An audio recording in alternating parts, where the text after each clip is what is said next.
Welcome to the first episode of Everything Higher Ed podcast. I'm your host, everybody's favorite moderator, Kamar DeJarnette, flying solo from a engine perspective, but I've got a great cast. Eventually, hopefully, these people will become my besties, and we'll just kind of explore everything higher ed. It's so much going on in the space. But first, I'd love for our illustrious cast to introduce themselves. We'll start with Jennifer, then we'll go to Janelle, then we'll go to Lisa, and then we'll go to John. Wonderful. Thank you so much, Car. I'm so happy to be here with everybody. My name is Dr. Jennifer Teague, and I am Dean of the School of Business and Professional Studies at UMass Global, which is affiliated with the UMass Global system, the UMass system, which is global. And we serve predominantly our non-traditional or our new majority working adult learners in a virtual setting. And I am thrilled to be here to talk to you about everything higher ed, because I think everything that could happen is happening right now. Absolutely, it is. It is. All right. Nice. Good morning, everyone. Thank you, Kamar, for having me back on. I'm Janelle Elias. I serve as Executive Vice President of Strategy and Academic Affairs at Rio Salado College in the Phoenix, Arizona metropolitan community. And at Rio Salado College, we were founded as a distance education institution, public community college, serving the first 2 years. We have a long history of serving minority populations and underserved students. And we have our state's largest dual enrollment program, incarcerated program, adult education program, and we serve more than 23,000 learners annually online, which is exciting as a community college. We're now offering baccalaureate degrees, and I've been working in higher education for about 26 years. So I really look forward to meeting everyone today and sharing some of our experiences. Thanks, Lisa. Absolutely. And congratulations, really quick, to Janelle. I know she just got promoted, so congratulations. All right, Thanks, Kamar. congratulations, Janelle. I think I know your president, and Kate, yeah, and Yes, one of your vice presidents is now a president up here in Oregon. And I think he's freezing because yes, it's Dr. winter in the Pereira. Northwest. All right, I love it, Lisa. Great. All right, well, let me jump in then too. My name is Dr. Lisa Avery. I'm the proud president of Linn-Benton Community College in Albany and Corvallis, Oregon. I'm a first-gen college graduate. You may hear a little bit of the remnants of a Midwestern accent from Northwest Indiana, but been out west here for a long, long time. And we serve around 6,000 students per term here at Linn-Benton, and our strengths are in our transfer programs with Oregon State University, Western Oregon, and some other colleges and universities. But then also we're really strong in our career tech ed programs, and it's a rural and metals manufacturing area. So lots of cool stuff to unpack there, and grateful to be on the podcast today.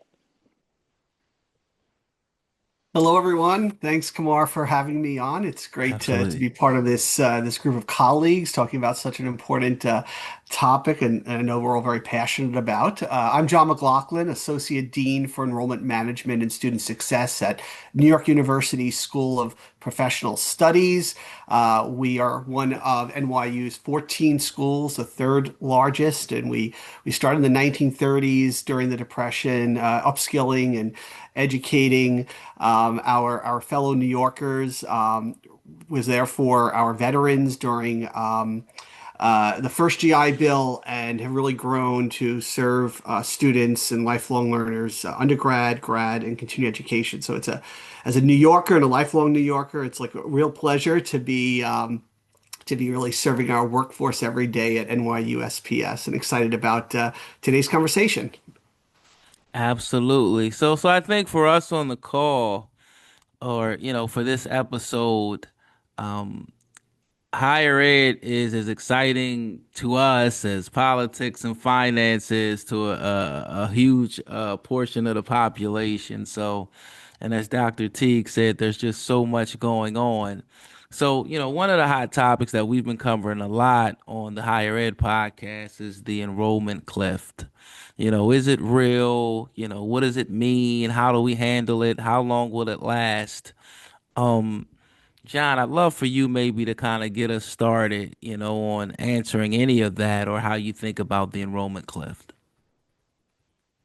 Sure. I think at SPS we really are in this unique position that we've been thinking about the lifelong learner for very much the earliest days of our founding, and so that's really defined how we have developed our programs, how we've met students where they are on their journey, and like all institutions, we're dealing with the reality of the enrollment cliff, but I think the counterweight has been our commitment to really understanding students' needs throughout their academic and career journey.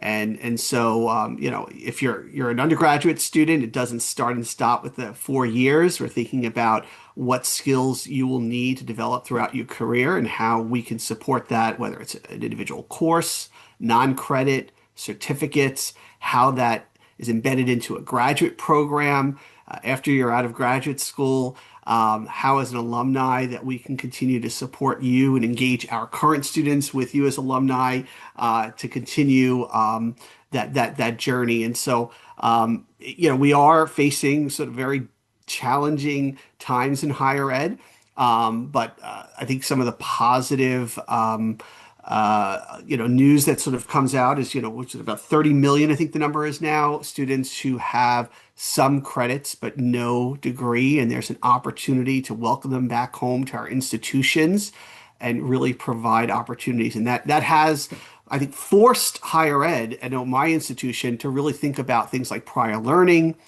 and how do we really create on-ramps for students that really fit into their lives, create more flexibility for them. So it's been one of the most challenging times of my career, but incredibly fulfilling because we're actually listening and meeting the needs of students in a way that I'm not sure higher ed has done in the past.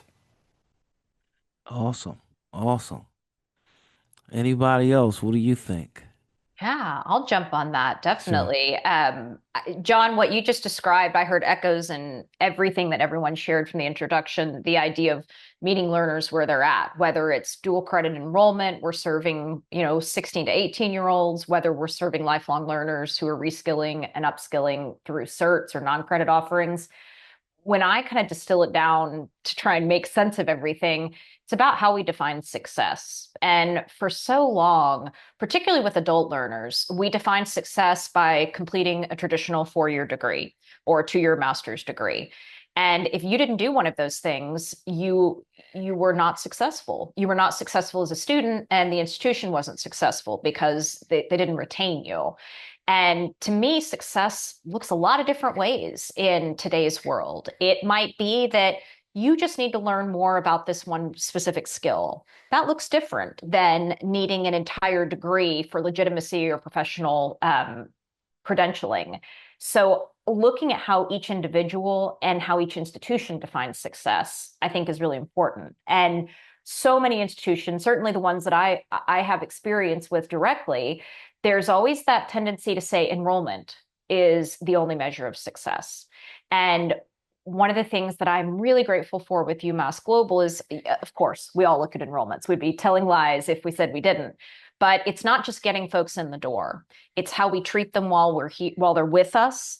And it's also how we continue to support them once they've successfully exited, whether that's because they completed a degree or because they took away what they needed. So building that sense of continuity and community through that idea of lifelong learner, I really love how you put that. Yeah, I'd love to add too, if I could. I'm concerned, John, that the number continues to grow. So you cited the number of adults with some college and no credential. And now I think the latest report is we're at 37.5 million. And so I know a lot of institutions like Jennifer, our institution as well, is working on maybe unbundling the more stackable credentials, emphasize skills. We also we do a strategy where we measure student intention at the front end of the student life cycle to measure success based on what a student's intention is. And I'm very excited about that paradigm shift. But we have found that really more stackable short-term credentials and helping to surface skills is one way that we can re-engage, hopefully, that adult learner population. The majority of our learners are already working one or more jobs. So we've also found great successes in really blurring the lines between college and the workforce. And so some of our programs, in addition to prior learning assessment, we're reviewing, evaluating, and offering college credit for onboarding that a learner is going through in the workplace. And some of those strategies are helping us to serve the adult learner population, the lifelong learning journey, and not be overly dependent on the traditional student coming out of high school. In the Phoenix metropolitan area, we are seeing rifts already occurring, the graduation declines, and many institutions are trying to adjust their strategies to serve non-traditional and adult learners. But I'm really grateful that our institution's been serving that population for some time with weekly start dates, flexible schedules. That level of flexibility is really going to be needed to serve an increasingly adult workforce as well, I believe. Yeah, and you make some interesting points, Janelle, and I think we're at a moment, right, in higher ed, and you all have alluded to this a little bit. And the question is, not so much the enrollment cliff, but we're also facing some financial cliffs of our own in our institutions, and it gives us a challenge and an opportunity to reinvent some of what we do, and I think communicate it differently. And I would call attention to that. I'm on some local boards here and serving with our K-12 colleagues. Some of the enrollments in our districts are down 10% over 10 years. Some are down 20. Part of that's about the cost of housing in some of our areas. So what does that mean about the traditional students who are coming to us? Well, for me, it means we have to, as you were mentioning, Janelle, probably more politely than I will, we have to bust up these silos, right? This is the time. It's going to happen between credit and non-credit and workforce and transfer.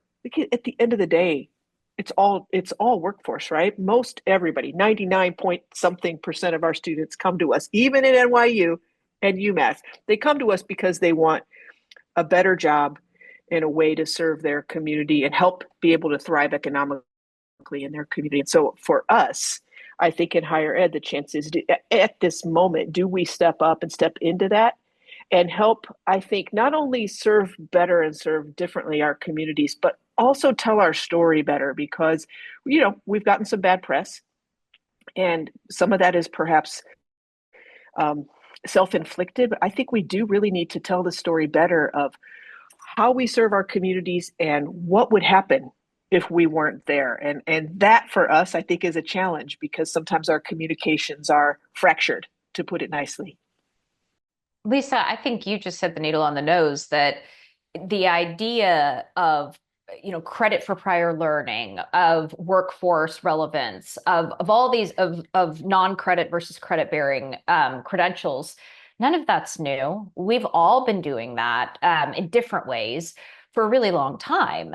It's how we have articulated our value to those who don't speak the language. How does a layperson understand how they can progress through the halls of higher ed if they don't fit that traditional step from a high school graduation straight into a university classroom? That's where I think we've done ourselves a disservice as an industry. And what I think this moment of chaos from external conditions is bringing us is the chance to tell our story in a clearer way, that we are here as community hubs. We are here to help people have better lives, either by learning more or different things or by having a better job. Who doesn't want both of those things at the same time? So I think I love how you put that this is our chance to tell the story that we've been writing. We just haven't been able to articulate it in a way that's resonated with folks outside of higher ed. Absolutely. And it's interesting. A couple things that I hear, kind of, out and about, but on every podcast, especially in terms of, the enrollment cliff or how things have kind of shifted post-COVID is higher ed's got to get better with the value proposition. They've got to get better with support because I think generationally the students are different. And one of the ways a lot of people talk about solving it is you got to realize that it's not just the kids graduating from high school now. There's so many more different demographics that you have to serve. You have to support them in so many different ways. And then I think the other point that Lisa brought up is the financial part. Do you think us at higher ed kind of get that, first of all? And, how do we march in the right direction to make sure that that 37 and a half doesn't go to 42 and a half? Because I think it's also an issue of completion as well, because we want people to complete so that they can get out there and, kind of live that promise of just being more successful because they went to a higher ed institution, if that makes sense. Yeah, could I jump on that? Because I think that historically, higher ed institutions have been too motivated by enrollments, Sure. right? And so, to everyone's point here, and really highlighting the fact that we need to shift the paradigm to outcomes. And our accrediting agencies are starting to hold us more accountable to that as well, but we're not there yet. So we're incentivized. A lot of our financial incentives are on the number of enrollments that we can bring to the institution. But I think we're going to have to really reimagine how we serve a very different student population with different needs, even post-COVID.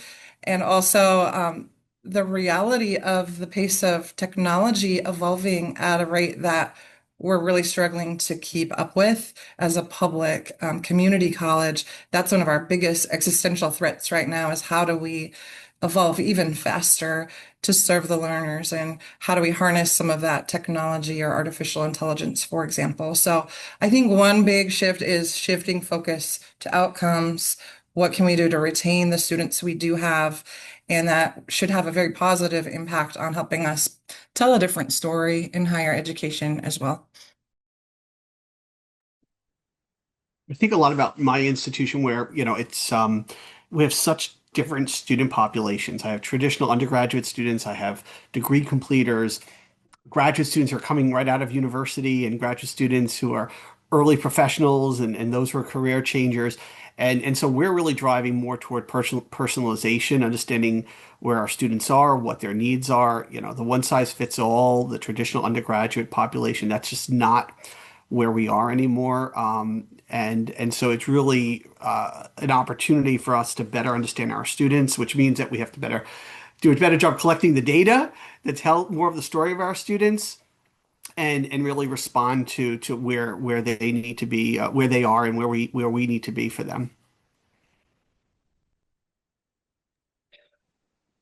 I think too, figuring out how do we wrap those solutions together to, as Kamar mentioned, to live the promise, right? To live the promise of what our employer partners need. And that probably looks really different across our country and across, either urban or rural. But there are some things, everybody needs more healthcare providers, whatever that looks like and however they're educated or trained. So that's one. And we all probably at some point need to be customers of those healthcare providers. So we should, I think everybody have a vested interest in trying to do that better and at a broader scale. So that's one sector that I think we can continue to try to push on to figure out both our value proposition and ways to live the promise. But it doesn't come cheap, right? Some of those programs are quite expensive to stand up. And that's where I wonder how we might be able to figure out some sort of cross-sector funding that gets us out of, FTE driven formulas that only we in higher ed understand, right? That's not how most businesses operate. I I think you're so right about that, Lisa. And coming from business disciplines and having worked in corporate before I moved into academia, it can be hard to understand some of the models that we use for organizational structure and success in higher ed.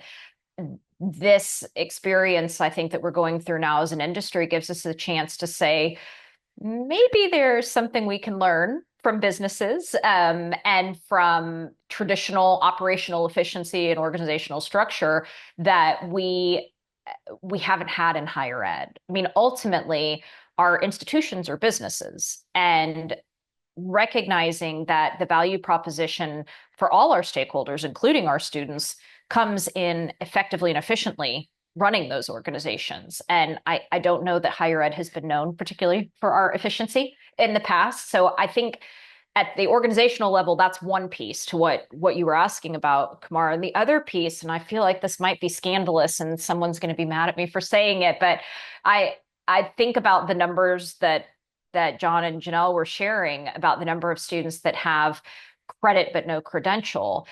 In Sure. some cases, that might be exactly what they needed. They might have just needed certain credits because they covered certain skills. So again, it goes back to how do we define success? You know, of that 37 million, how many of them wouldn't have had a materially different outcome if they would have taken 10 or 20 or 30 more courses to come to what we consider completion of almost always a traditional 4-year degree?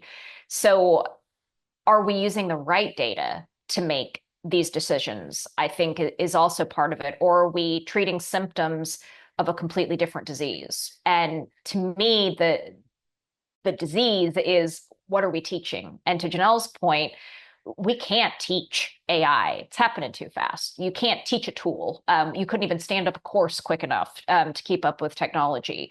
So leaning into the idea of like the OECD's global citizenship skills, the idea that we're teaching how you are an excellent citizen of the world. How do you recognize bias? How do you evaluate sources? How do you critically think? You know, these aren't new things. These are things that were embedded in our curriculums for hundreds of years, but more clearly articulating those as skills as opposed to couching them in teaching theory, or on the other end of the spectrum, going kind of the apprenticeship, the CTE route. There's a middle ground where you can serve both needs, but leaning into how do we help people become the best versions of themselves for their families, for their communities, for the world. Leaning into that big picture thinking, I think, helps us create guidelines and strategies to support what the next version of higher ed needs to look like. Can I just highlight, Jennifer, how much I love that you flipped that headline itself is so flawed because we're telling the wrong story and Yeah. we're maybe measuring success as credential attainment and completion. And what I'm finding is we need to do a better job of measuring success as the student or the employer defines Yeah. success. And so the unbundling of higher ed has been a big driver in some of our innovations at my institution and in our community to try to surface those skills. But then we also have really difficult challenges getting the employment outcomes data across my state. And that's like Sure. something that higher ed's always trying to search for. How do we better tell that side of the story? So I know there's broader data exchange collaboratives and partnerships with universities and the IRS, but I feel like that one metric is always like very elusive for us to be able to draw better correlations with those students who didn't complete but may have got the upskilling they needed and that may have impacted the trajectory of their economic mobility. Right. And that's driven by accreditation, as we were discussing earlier, that success is, you know, what's your graduation rate? And if we're using that purely as the measure of success, many institutions don't have the right product mix to be able to say, well, actually, success can come in a non-credit credential. It can also come in a 4-course micro-credential or certificate. It doesn't have to be the 120 credit hour degree. So that idea of unbundling, I think, is something that we're all moving towards because it allows us to have more granular units of success. And it helps students create laddered achievement as well. For a lot of our, you know, working learners, you tell me I need to take 40 courses and I've got 2 kids and I'm working a job. I'm like, I can't do that. That's not happening. But if you say, hey, take these first 5, and you might find these are the only 5 you need to be more successful academically and professionally. And I finish those 5 and I say, what? I did it. I can do more. Then maybe I do 5 more. And maybe that's enough. But creating these stop points, these milestones to say, is this success or do I need something different? That's something higher ed hasn't really done very effectively. And I'm excited to hear about your institution. We've got similar things happening at UMass Global with laddered stackable achievements. We call them our bricks. Students only need a certain number of bricks. They might need to build a walkway, they might need to build a wall, or they might need to build, a 6,000 square foot mansion. But let's give them options to define success in their terms and not ours. I'm a huge Lego fan, so I appreciate the analogy. And I'd love to hear more from John and Lisa too. I think the other thing that we've been fairly resistant to as an industry that hasn't served us well is the consumerization of higher education. Like we've been resisting that reality. And the fact is that with the return on investment and the debt situation, that our prospective students and this adult population, they're shopping higher ed for those products and for the best return on investment.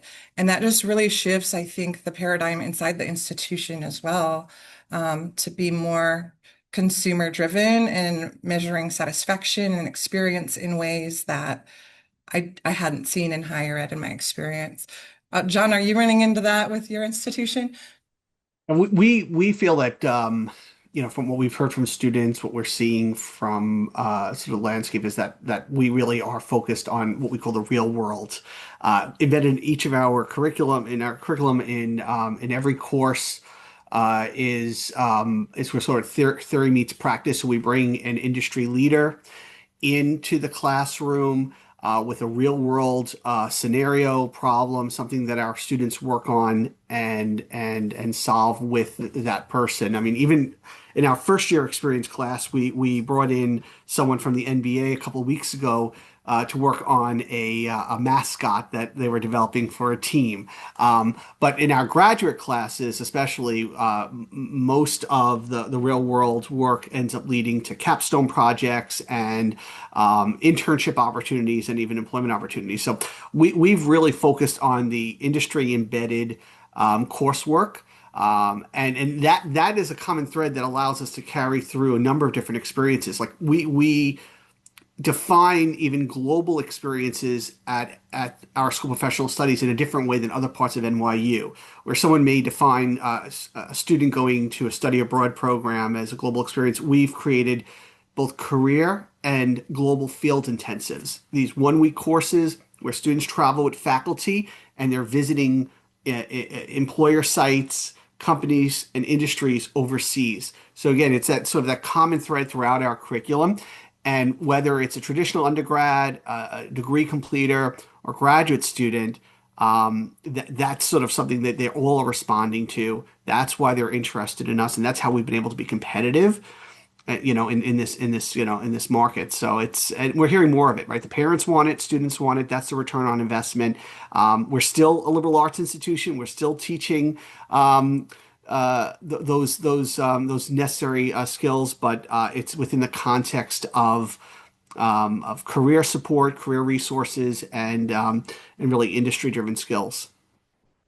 And here in Oregon, now our NBA team's not doing very well, John, so I don't want to pick up on your NBA example and go too far down that road. But I will say there's so much to unpack here, right? Because Jennifer mentioned, these global citizenship skills, and I think if we're a business, what's our product? And in some ways, that's it, right? Communication, problem solving, collaboration, also layering in economic mobility, social capital, helping students really to have tangible improvements in their lives, which then turn around and improve our communities. And how do we, certainly I thought, Jennifer, when you said you were saying something controversial, I thought it was higher ed as a business, right? Because in some ways there's pushback on that, but it maybe in the classroom, wherever and however the classroom is defined, maybe that's not a business, but everything around it has to be to keep the lights on and the internet on in that classroom. And so those of us in these executive leadership roles at this daunting time, it's our job to figure out how do we keep those lights on. And Janelle mentioned the kind of consumerization of higher ed. Students have so many choices now. And so then that gives, and we're from 4 very different types of institutions. I think our accreditors are trying to catch up to all of the changes in the field as well. But students, I don't know, this accreditation is on the mind of students. It should be on the mind of all of us in higher ed. But for us, how do we stand out, and what is the difference in a 2-year, a 4-year, a public, a private? And there certainly is a lot.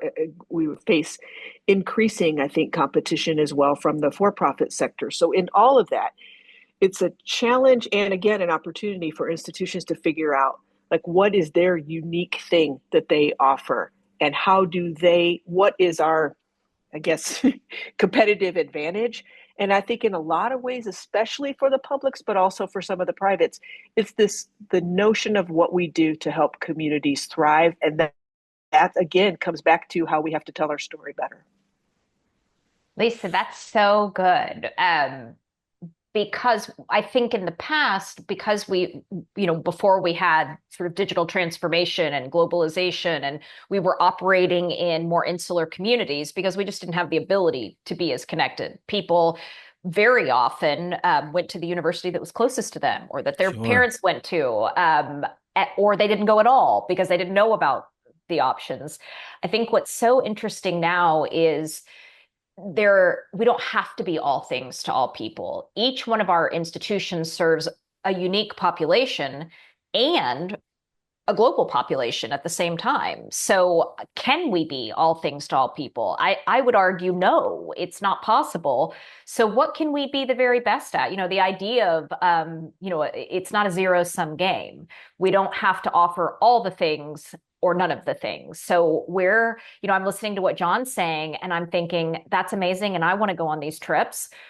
Would that be the right thing for one of my students? Maybe, but also maybe not. So it is a competitive market, but also how do we collaborate, and how do we prop each other up as institutions to say, this is who I serve, and I'm going to do it the very best I can, but also recognize when there are amazing things happening at other institutions that we can collaborate and we can partner. We cannot shove each other aside and say, no, I'm going to duplicate that, because we do have to keep the lights on, and there are only so many resources to go around. So being the best at what we can be, and then standing up and supporting other institutions as they're being the best at what they are. Sure. Yeah, I think that's a great segue into experiential learning and global education. One of the reasons why we wanted to touch on those topics is a lot of you on here are super passionate about both of those. I know that's definitely in Dr. Teague's wheelhouse. So, but I know Lisa, you talked about global education as well being something that was important to you. So I'll let Dr. Teague lead this off again, and you guys can go in either direction with experiential learning or global education in any order. I mean, aren't they both? They're interchangeable to me. Sure. You saw me grin as soon as you said experiential education and global education, because I think all education is both global and experiential. And it's just about making sure that we're creating the right opportunities for students to take part in those activities. It's, if you were to ask one of my boys who are 12 and 15, the idea of talking to somebody on the other side of the world, not a big deal. They do it on video games. They probably have friends that they're on WhatsApp with talking to in different countries. I had a French pen pal that many, many, many years ago that I had to physically write a letter to, take to the post office, wait 3 weeks, get another letter back. That's still how higher ed kind of works with global education, but that's not how the world works. There are no more pen pals through the postal service. So one of the things that's been really important to me, particularly being, Lisa, I love your call out to being a first gen learner. I am as well. I knew that there was a world out there, but I couldn't conceive of the role I would play in it until I took part in a study abroad experience. And I distinctly remember standing in this other country and looking around and seeing people that looked and sounded and believed differently than I did, and having this real lightning bolt moment of, I need to know more I need to know more. And that's really informed the work that I've done at every institution I've been at, is how do I help students learn more? Sometimes it's through a semester, traditional study abroad experience. That's really not possible for many, particularly of our adult learners, and particularly those operating in remote settings. So how, hearing what John, his 1 week ideas, one of the things that I did at a previous institution was created virtual study abroad experiences. So students could take tours and engage with people in other countries, through the comfort of Zoom. How do we open up the doorways of the world for folks so it's not just what they're seeing on the news, but they're actually part of it? There's so much technology, so many cool things that we can do now that we couldn't even do pre-COVID. So I love that it's part of our conversation, that global education, international business is my discipline area. We used to teach it completely separately. If you wanted to take international business, you had to take a different set of classes because international education wasn't the same. Now it's integrated in everything that we talk about because we're integrated as a worldwide community. I can't wait to hear what you're all doing at your schools to promote global education and experiential learning. I can jump next if that's okay, Kamar. Sure, sure. Gosh, again, so this could be we could really get into this because I know it's a passion area for me as well. I was not the kind of first gen kid that did study abroad. I don't even think I knew there was such a thing. But as a faculty member, I was able to lead study abroad for several years. International social development course in Jamaica. Still collaborating with folks in Jamaica, sending the best wishes possible as they continue to recover from Hurricane Melissa and the devastation that it brought. All of this to say, I wish, especially in serving a public community college where we have a lot of low income learners, I wish everybody could benefit from study abroad. But as Dr. Teague mentioned, it's just not practical, especially for parents who are student parents, and especially for those who just don't imagine that they could ever pay for it. So we do a couple of cool things to try to bring the world to our students, knowing that most can't get out there, and certainly technology has helped with that. But also, we have tried to be part of global workforce partnerships, and then industry partners can kind of help underwrite some of the costs for those involved. And so we sent students to work on to learn about electric vehicle repair and maintenance in the United Kingdom through a funded project. We hosted students from the UK. I think they had a great time here in the Northwest and learned a lot about what we do and how we do it. Very different education systems. They were at least 10 years old, 10 years younger than our average student. So that was a fun learning opportunity to see that it's just so much is different structurally. And then two, we have an award-winning choir here. And most community colleges don't, but we do. And our choir, we have a very entrepreneurial and innovative choir director, and he has arranged for our choir to sing in the United Kingdom and cathedrals to sing. Last summer, they went to Korea. They've really been around the world, and he fundraises, and the students fundraise almost all year, and then they pay on a sliding scale to do this because some can write a check for the whole amount and others need almost full support from the college. And so this last summer, we sent 40 students and our faculty member to South Korea. Happy to say all 40 made it back. For 32 of them had never left the United States. Wow. So that's a transformative educational experience that no one can ever take away. Whether they get a degree or a credential, they did it at an affordable price in a safe, contained, collaborative experience and atmosphere. And they got to learn about South Korea, to eat food they had never eaten. Some had never been on planes before. I mean, that's brave, right? To get a passport and go on a plane for the very first time and leave the country. But I just salute our faculty members so much for creating and cultivating that experience for our students.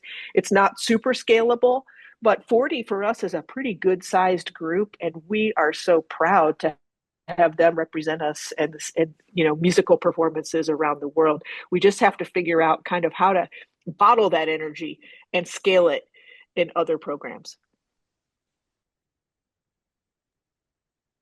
This is a perfect question. I was at a meeting earlier today that I was leading around some of our academic programs and where there's opportunities overseas. So it's market research in our areas of real estate and hospitality, Sure. in business, particularly project management.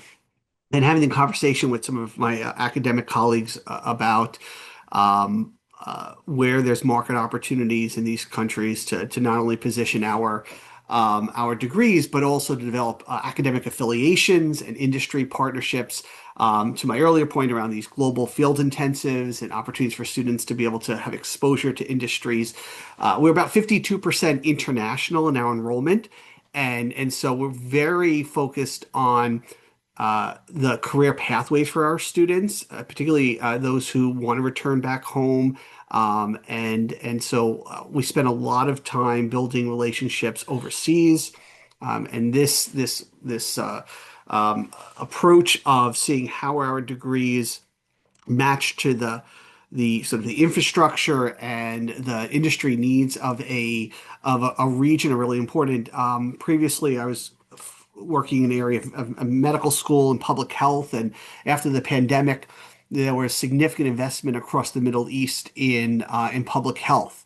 And we started not only working on programs to bring students to us, but to also to work in partnership with universities in country where students could start there, then maybe spend a semester with our students a semester in studying overseas. And so, to Jennifer's earlier point, we can't do it all. We shouldn't do it all, and particularly with universities that are in regions where there's an academic fit or a mission fit, that's a great opportunity to really level the sort of the global engagement. And we're really excited about exploring how we grow our programs in countries that where it's not only just emerging markets, but where this will make a difference in the workforce there, in the livelihood, in the economic mobility. It's really an extension of our commitment. We're a private school very much built around the public good, and we see that across borders. And it's really exciting. It was one of my favorite conversations outside of this one today. Sure. Nice. So I think a couple things when I think about higher ed and just the pace. And I'm curious, do you start to look for different faculty as you build culture? Like, do we need the higher ed support and leaders and managers to develop in certain different ways because you're dealing with the enrollment cliff, you're dealing with experiential education, learning, excuse me, global education. Like, it seems like it's so much more evolved, right? How do you navigate that slope from a talent and culture standpoint as you try to attack this, if that makes sense? Because it's got to be fast paced, right? I would think. Can I take a stab at that? I'm the Sure. chief academic officer and the chief strategy officer for my institution. So some of the strategy things we do, a very entrepreneurial orientation. Like we're thinking like a business and we're gathering foresights using futures thinking from signals outside of our sector. And that helps us really shift our strategic planning process to be, I think, more aligned with the future of community college education. So that's exciting. More integrated planning. I think Lisa said earlier, really breaking down the silos within our own institutions been a big part of our culture shift. And then with the talent we hire on the faculty side and in the academic leadership spaces, I'm really looking for entrepreneurial thinkers.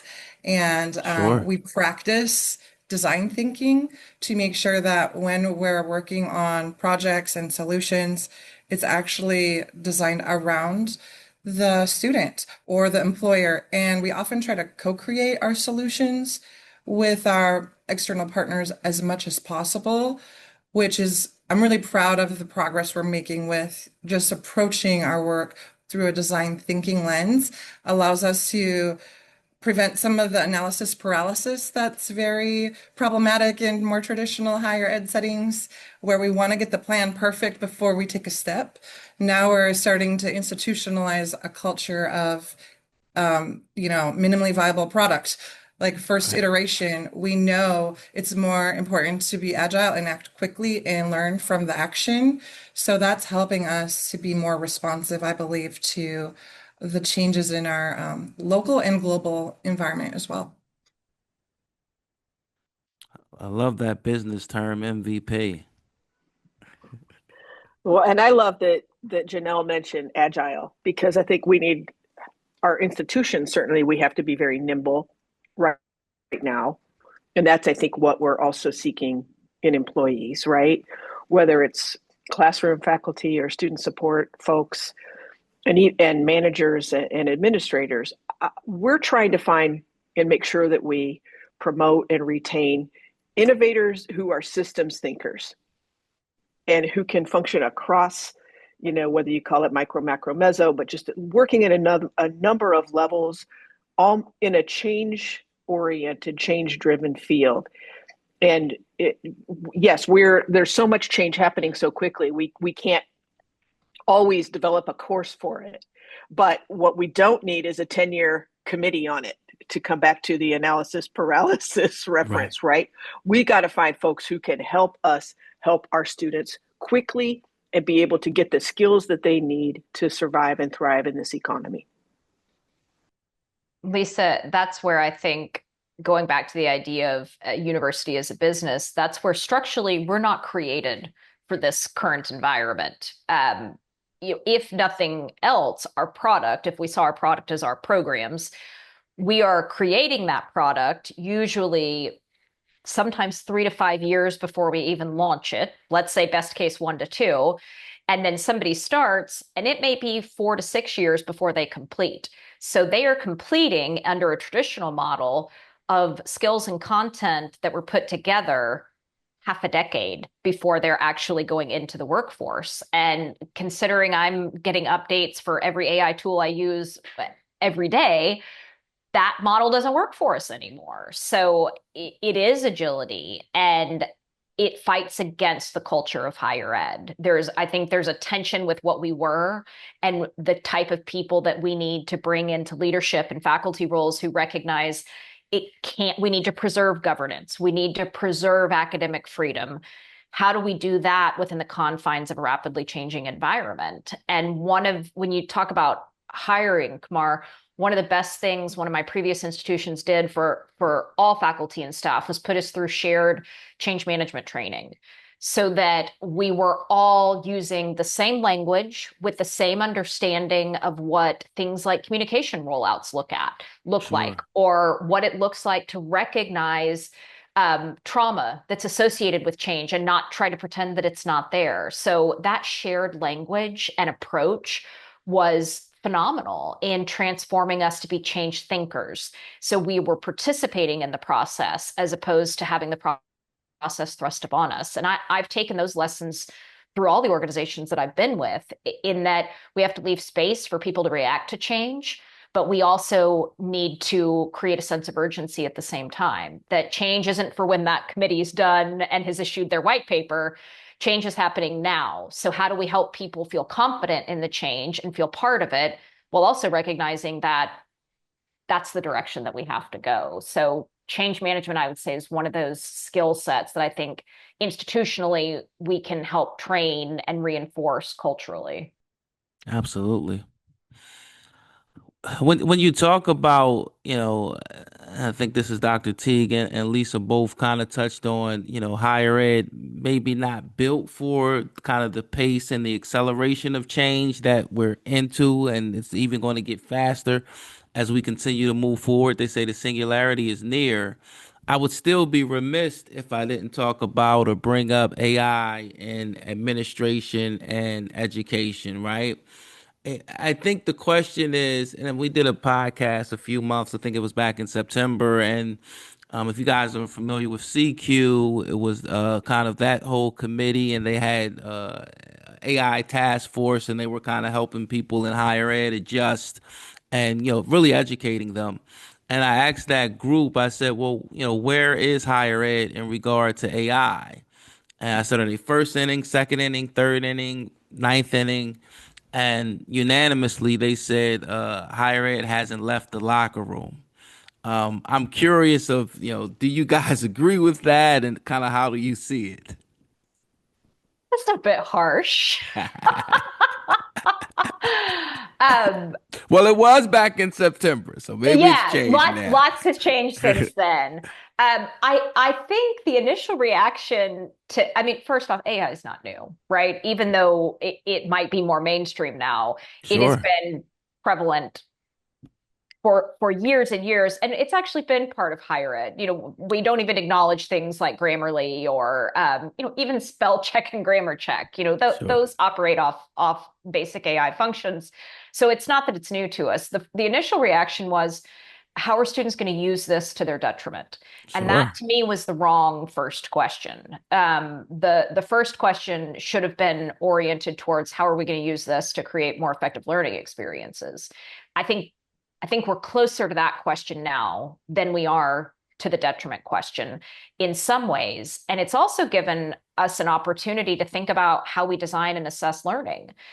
Do we need to provide students with all of the content under the sun about a particular topic and then ask them to synthesize it?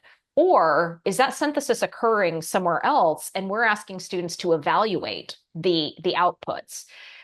Is that easy to do? No. You're turning generations of pedagogy and andragogy on its head.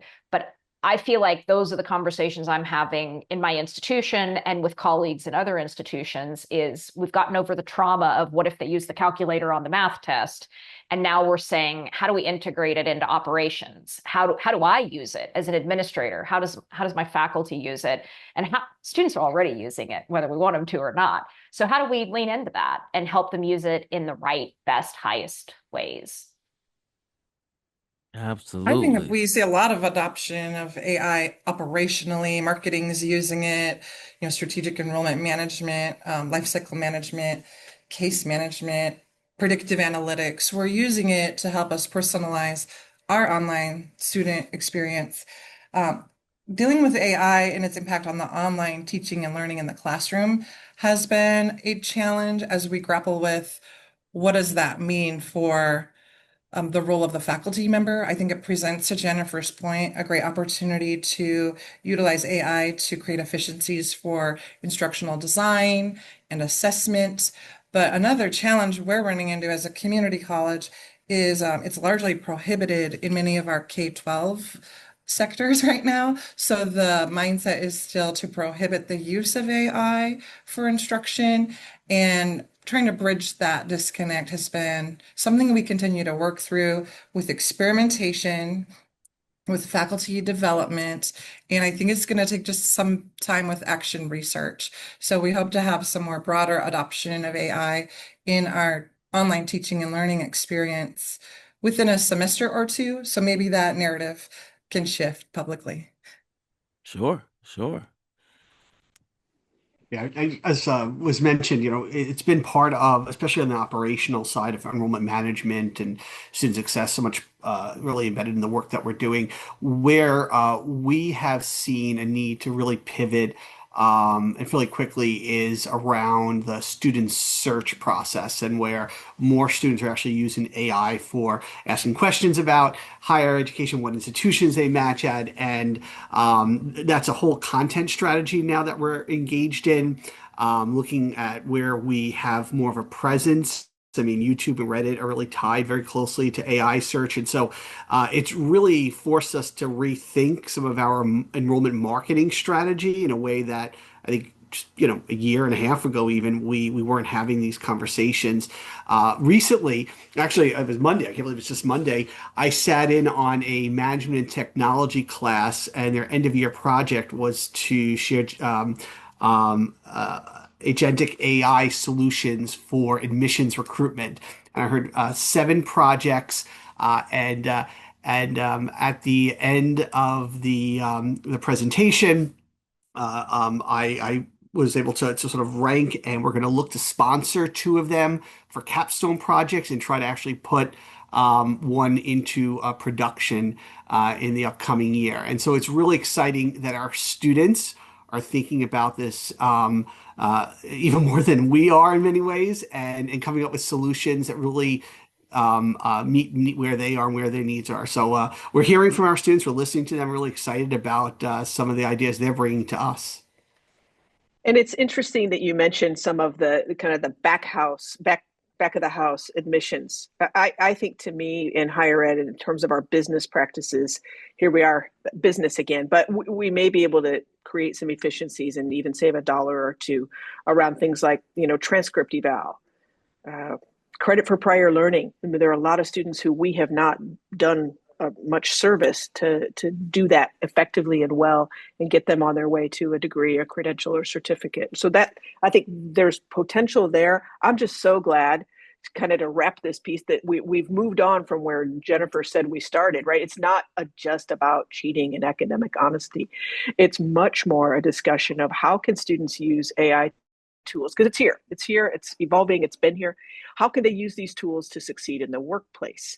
And the students who can integrate their skills with the skills of AI will be irreplaceable in the workplace. And I feel like that once we can kind of get our heads around that and our curriculum to in some ways to catch up with it, but it's about applied learning, experiential learning, internships, field work, active learning should and can in most fields include AI. We have some probably policy issues to address, but that's okay. We can get there on that.